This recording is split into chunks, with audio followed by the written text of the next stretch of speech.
Dakota Territory, January 1881.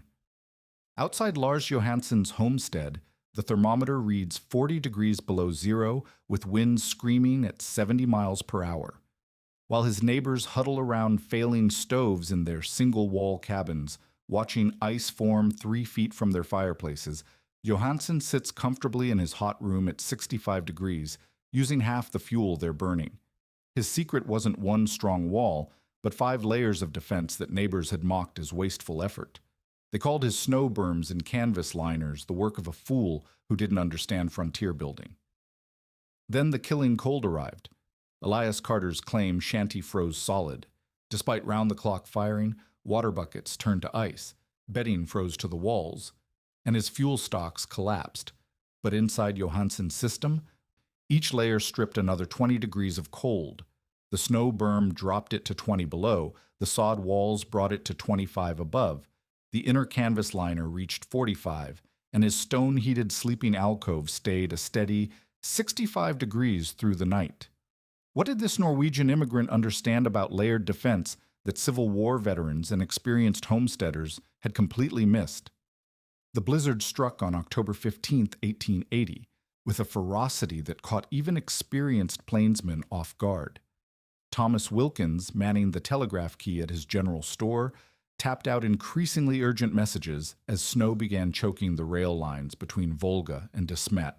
By noon, the westbound freight had stalled 6 miles out, its locomotive buried to the cow catcher in drifts that seemed to rebuild themselves faster than crews could shovel them clear. For Lars Johansen, the early storm represented both vindication and opportunity. While his neighbors scrambled to secure loose equipment and add extra chinking to their shanties, he methodically began implementing the snow management system he'd planned since September. The loose snow he'd stockpiled through November now became raw material for the most critical component of his 5-layer defense, the berms that would transform his sod house from a stationary target into a fortress against wind. Working in 2-hour shifts to avoid exhaustion, Johansen shaped the accumulated snow into a continuous wall 3 feet thick and 4 feet high, positioned precisely 2.5 feet from his sod walls. The gap was neither arbitrary nor aesthetic. It created a dead air cavity that would trap warmer air while forcing incoming wind to lose velocity as it tumbled over the berm and down into the sheltered space. More importantly, the berm's leeward face would collect additional snow throughout the winter, gradually thickening the protective barrier without requiring constant maintenance. The entrance required the most sophisticated engineering. Rather than a simple door facing the prevailing northwest wind, Johansen excavated a zigzag tunnel through the berm that forced anyone entering to make 2 sharp turns before reaching the actual house door. Cold air, being denser than warm air, would settle in the lower portions of this entrance maze, creating what he called a cold sink that prevented frigid drafts from flowing directly into the living space. Elias Carter, struggling to keep his own shanty warm as the October storm intensified, ventured out on the second day to observe his neighbor's snow work. What he found defied his understanding of practical construction. Johansen had essentially buried his house, leaving only the roof ridge and chimney visible above an elaborate system of snow walls and tunnels. "Looks like a damn prairie dog town," Carter muttered, but his criticism carried less conviction than usual. His own thermometer had registered 8 degrees below zero the previous night, and his wood stove had struggled to maintain even basic warmth despite burning split pine at an unsustainable rate. Inside the transformed structure, Ingrid Johansen was discovering the immediate benefits of the canvas liner system. With the inner walls now sealed behind heavy duck cloth, the interior drafts that plagued conventional buildings had vanished entirely. More surprisingly, the house felt larger rather than smaller despite the reduced interior dimensions. Without cold air constantly moving across their skin, the family could occupy the entire living space comfortably rather than huddling within a few feet of the stove. The fuel savings became apparent within days. Where Carter's shanty required constant feeding of his wood-burning stove, consuming nearly half a cord per week, Johansen's system maintained comfortable temperatures while burning twisted prairie hay and buffalo chips, fuel sources that neighboring homesteaders considered inadequate for serious heating. The secret lay in heat retention rather than heat generation. The massive sod walls absorbed warmth during the day and released it slowly through the night, while the canvas liner prevented that stored heat from being stripped away by interior air circulation. Patrick O'Rourke, making his daily inspection of the blocked rail line, began timing his rounds to include observations of both buildings. His section crew's thermometer, calibrated against railroad standards, provided precise measurements that documented the growing performance gap. Carter's shanty showed interior temperatures that fluctuated wildly with wind conditions, dropping from 65 degrees to 45 degrees when gusts exceeded 30 miles per hour. Johansen's interior remained steady in the low 50s, regardless of external wind speed, and this was before the implementation of his planned hot room sleeping system. The railroad blockade, meanwhile, was creating supply shortages that transformed theoretical fuel efficiency into survival necessity. Wilkins' store inventory showed the problem in stark numbers. Coal deliveries had stopped entirely, split firewood was down to a 2-week supply, and families were already competing for twisted hay and dried buffalo chips. The German homesteaders south of town had begun mixing wheat straw with clay to form slow-burning fuel bricks, while the Polish families experimented with compressed prairie grass soaked in animal fat. Anton Kaczmarek, whose own sod house lacked any wind protection, found himself burning through fuel at rates that threatened his family's winter survival. His wife Magdalena had begun measuring their remaining hay supply in days rather than months, and the realization drove him to swallow his pride and request a demonstration of Johansen's methods. The Norwegian immigrant, displaying the practical generosity that characterized successful frontier communities, spent an afternoon explaining the principles of layered wind reduction and dead air management. The lesson proved immediately applicable. Kaczmarek returned home and spent the next day shaping a modest snow berm around his own structure's north and west walls, the directions from which Dakota's worst weather consistently arrived. The improvement was measurable within hours. His interior temperature stabilized, his fuel consumption dropped by roughly 30%, and his family slept through the night without waking to stoke the fire. Word of these successes traveled quickly through the scattered homestead community, but adoption remained limited by both skepticism and labor requirements. Building effective berms required precise snow management techniques that differed significantly from simple shoveling, and mistakes could create problems worse than no protection at all. Poorly positioned berms might create wind tunnels that increased heat loss, while inadequate drainage could lead to ice formation that conducted cold directly to the building's foundation.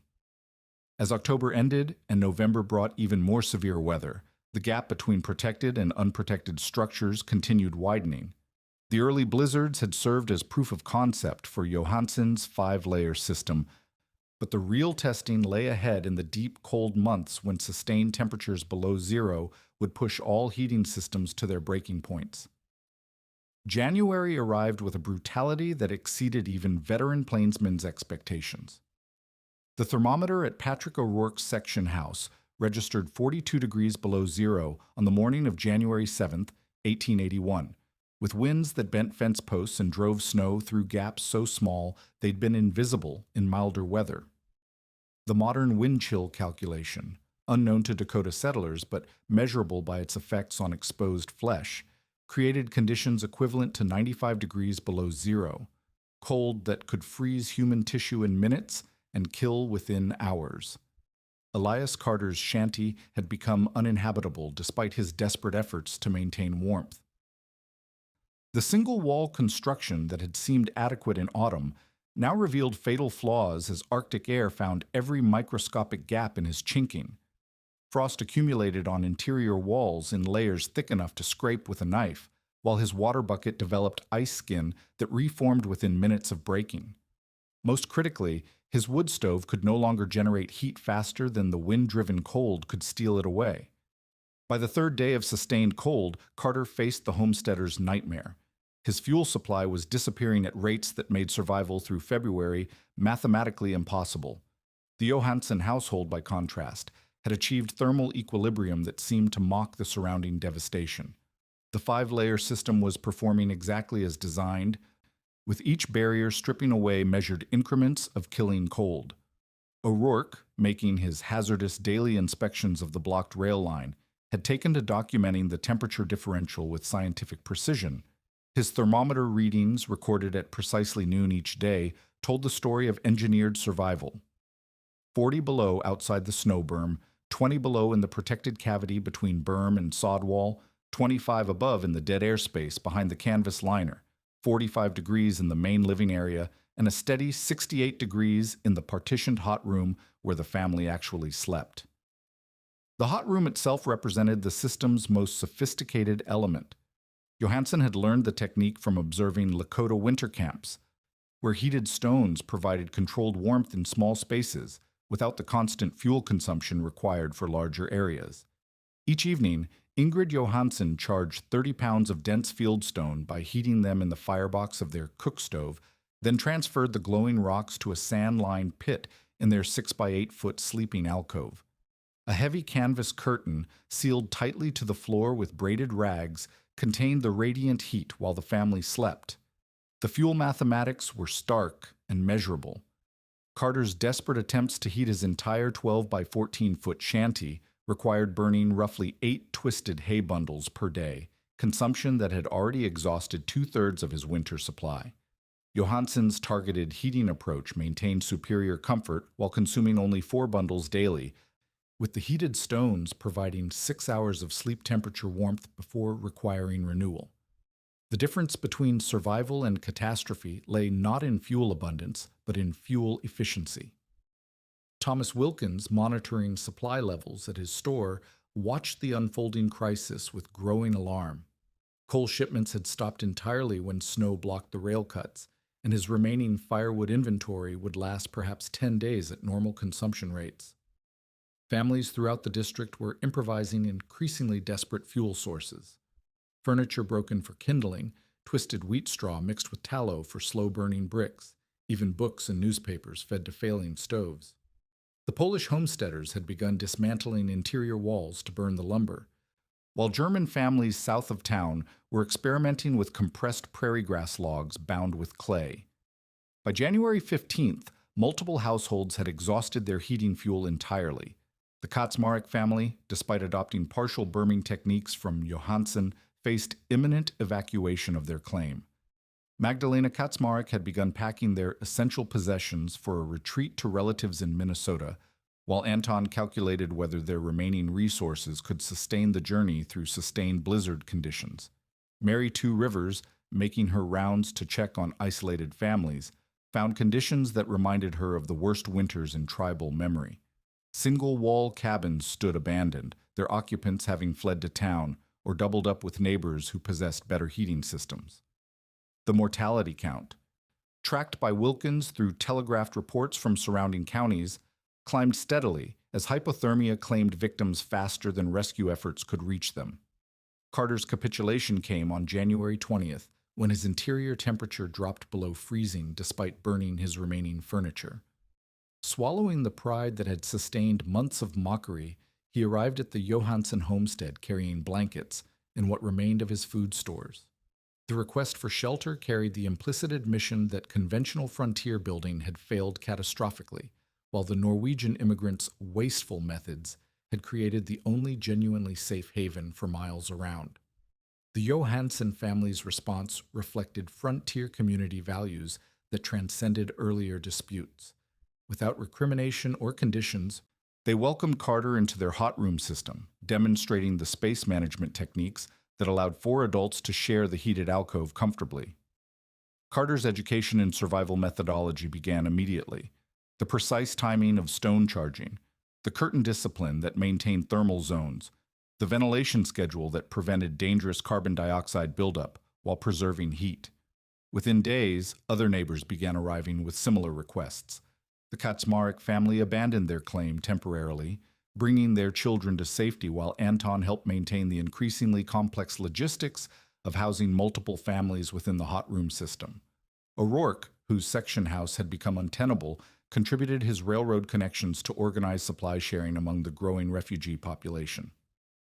The demographic transformation of the Johansen homestead illustrated both the deadly effectiveness of the ongoing cold and the life-saving power of properly engineered thermal management. What had begun as one family's unconventional building project had become a community survival center, proving that frontier individualism had limits that could only be overcome through superior planning and generous application of tested techniques. As January's killing cold extended into its fourth week with no sign of moderation, the contrast between failed conventional wisdom and successful innovation had become literally a matter of life and death across Dakota Territory. Managing the hot room system for multiple families required precision that transformed Ingrid Johansen from homesteader's wife into thermal engineer.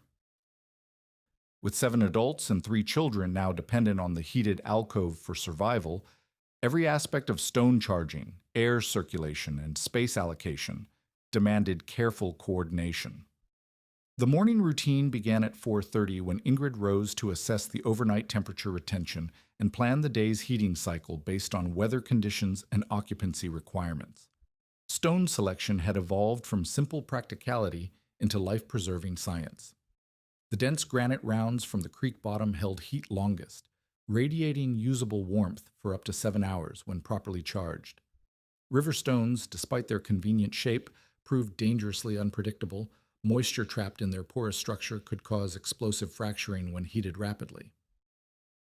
Elias Carter had learned this lesson painfully on his 3rd night in the shelter when an inadequately dried stone split violently, sending fragments across the hot room and scorching his wool blanket. The charging process itself required split-second timing coordinated with the cook stove's daily operation. Ingrid had developed a rotation system where 35 pounds of stones heated in the firebox while breakfast cooked, followed by a second batch during the midday meal preparation. The iron skillet that served as a lid for the sand-lined pit became crucial safety equipment. Without it, direct contact with glowing stones could ignite bedding or clothing in the confined space where families slept shoulder to shoulder. Temperature management throughout the 7-foot-high alcove demanded understanding of thermal stratification that few frontier women possessed. Hot air rose naturally, creating layers of different warmth that could be exploited through careful positioning of sleeping arrangements. Adults occupied the lower positions where cooler air settled, while children slept on elevated platforms constructed from split logs and buffalo robes where the warmest air collected near the ceiling. Moisture control presented the system's most technically challenging aspect. 7 people exhaling in an enclosed space generated dangerous humidity levels that could freeze into internal frost or, worse, deplete oxygen to fatal concentrations. Ingrid's solution combined scheduled ventilation with humidity absorption techniques learned from Mary Two Rivers. Twice daily, at precisely planned intervals, she would briefly open the canvas curtain and allow rapid air exchange with the main living area while simultaneously introducing heated stones to maintain temperature. The ventilation timing proved critical for safety reasons that extended beyond comfort. Carbon dioxide from respiration could accumulate to lethal levels in the sealed space, while carbon monoxide from improperly managed stones presented an invisible threat that had killed entire families in similar shelters. Ingrid's protocol required 3 minutes of air exchange every 8 hours, timed to coincide with stone renewal cycles to minimize heat loss. Food preparation adapted to the reality that the hot room served multiple functions beyond sleeping. Ingrid had arranged the space so that small cooking tasks could be performed using residual stone heat, conserving cook stove fuel for essential heating requirements. Dried meat could be softened by placement near warm stones, while snow melted for drinking water in metal containers positioned strategically around the thermal sources. Privacy in the cramped quarters required social engineering as sophisticated as the thermal management. The Kaczmarek children slept between their parents, while Carter occupied a corner position that afforded him slight separation from the married couples. Ingrid had sewn additional canvas partitions that could be deployed for essential privacy during dressing or personal needs, while a complex schedule governed access to the space during waking hours. The psychological management of confined living proved as challenging as the technical requirements. Anton Kaczmarek, accustomed to the relative spaciousness of his own homestead, struggled with the enforced intimacy of shared survival. His wife Magdalena, more adaptable to cramped conditions from her childhood in crowded immigrant housing, took responsibility for maintaining social harmony through careful mediation of minor disputes over space allocation and resource sharing. Patrick O'Rourke contributed his railroad experience with shift scheduling, organizing the refugees into work rotations that maximized productivity while minimizing interpersonal friction. His morning inspection duties expanded to include monitoring the psychological health of the shelter's occupants, watching for signs of cabin fever or depression that could threaten group cohesion during the extended confinement. The fuel sharing arrangements required precise accounting that reflected both practical necessity and frontier ethics. Each family contributed their remaining resources to a common pool managed by Lars Johansen, with consumption allocated based on the mathematical requirements of maintaining life-sustaining temperatures rather than pre-existing wealth or social status. Carter's contribution of his remaining furniture lumber proved especially valuable for the high-heat stone charging process. Thomas Wilkins, making hazardous supply runs from town, when weather permitted, documented the shelter's operational requirements with merchant's precision. The hot room system consumed 4 twisted hay bundles daily regardless of occupancy, a testimony to its thermal efficiency, while supporting 9 people in comfort levels that would have been impossible to achieve in conventional structures even with unlimited fuel. Medical considerations added another layer of complexity to the shelter's management. Mary Two Rivers monitored the refugees for signs of hypothermia, frostbite, and respiratory problems that could develop in the sealed environment. Her knowledge of medicinal plants available even in winter conditions proved invaluable when Carter developed a persistent cough that threatened to spread through the confined group. The success of the multi-family operation validated principles of thermal engineering that would not be formally understood by building science for another generation. Heat zoning, thermal mass storage, controlled ventilation, and moisture management combined in the hot room to create survival conditions that exceeded the comfort levels of many urban dwellings. The improvised refugee camp had become an inadvertent laboratory for advanced frontier technology, proving that survival in extreme conditions required not just endurance, but sophisticated technical knowledge applied with precision and discipline. The breaking of the hard winter came gradually through March 1881, marked not by sudden warmth but by the subtle lengthening of days and the occasional appearance of temperatures above zero. Thomas Wilkins, resuming regular supply runs as rail service slowly restored, found a transformed homestead community where the lessons of survival had fundamentally altered building practices and social relationships. The refugees who had crowded into the Johansen hot room through the killing months now faced decisions about reconstruction that would determine whether the winter's hard-won knowledge would spread or disappear. Elias Carter emerged from the experience as the most vocal convert to layered defense principles. His own shanty, abandoned since January, had suffered structural damage from repeated freeze-thaw cycles that made restoration economically impossible. Rather than rebuild using conventional methods, Carter began planning a modified version of the Johansen system, incorporating snow-berming positions, interior liner attachment points, and a dedicated sleeping alcove into his new foundation design. His transformation from skeptic to advocate carried particular weight among neighboring homesteaders who had dismissed the 5-layer approach as foreign eccentricity. The technical knowledge gained during the winter months spread through practical demonstration rather than theoretical discussion. Anton Kaczmarek, returning to his own homestead in early April, immediately began modifications that reflected his education in thermal management. He excavated strategic positions around his Assad house, where snow berms could be rapidly constructed during future storms, installed anchor points for canvas liners, and partitioned a corner of his interior into a heatable sleeping space designed around the stone charging principles he had observed. Mary Two Rivers, whose medical expertise had proven invaluable during the shelter period, became an unofficial instructor in moisture control and ventilation techniques.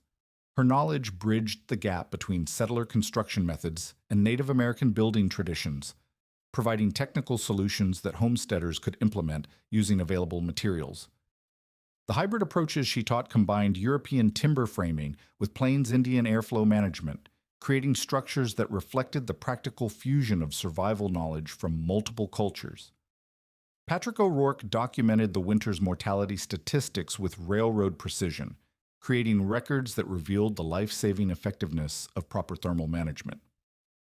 His official reports to the division office noted that homesteads equipped with snow berms and interior liners had achieved survival rates exceeding 90%, while conventional single-wall structures had failed catastrophically with casualty rates approaching 40% in the most isolated areas.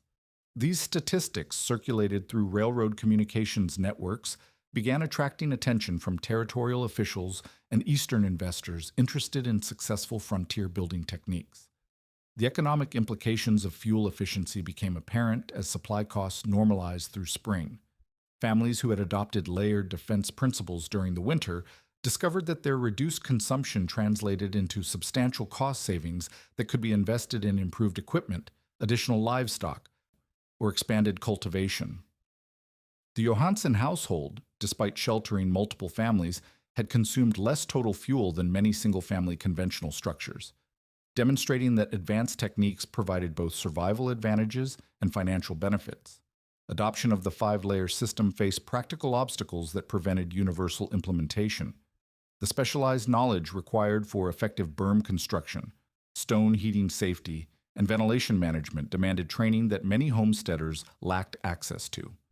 Additionally, the initial labor investment required for proper foundation preparation and liner installation exceeded the capabilities of families already struggling with basic subsistence requirements. Success with the system required both technical education and sufficient resources for proper execution.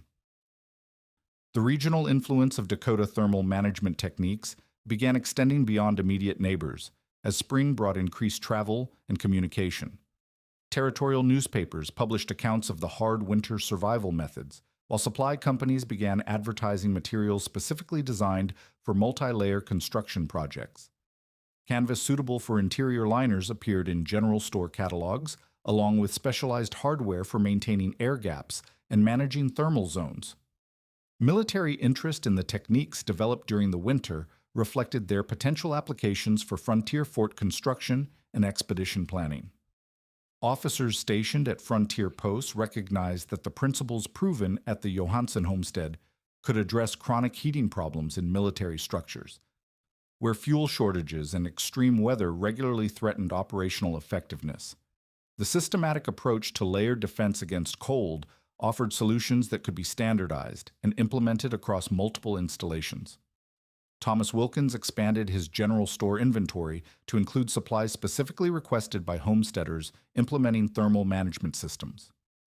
Heavy canvas, specialized rope for liner suspension, thermometers for monitoring temperature differentials, and field guides to stone selection reflected growing demand for technical building materials.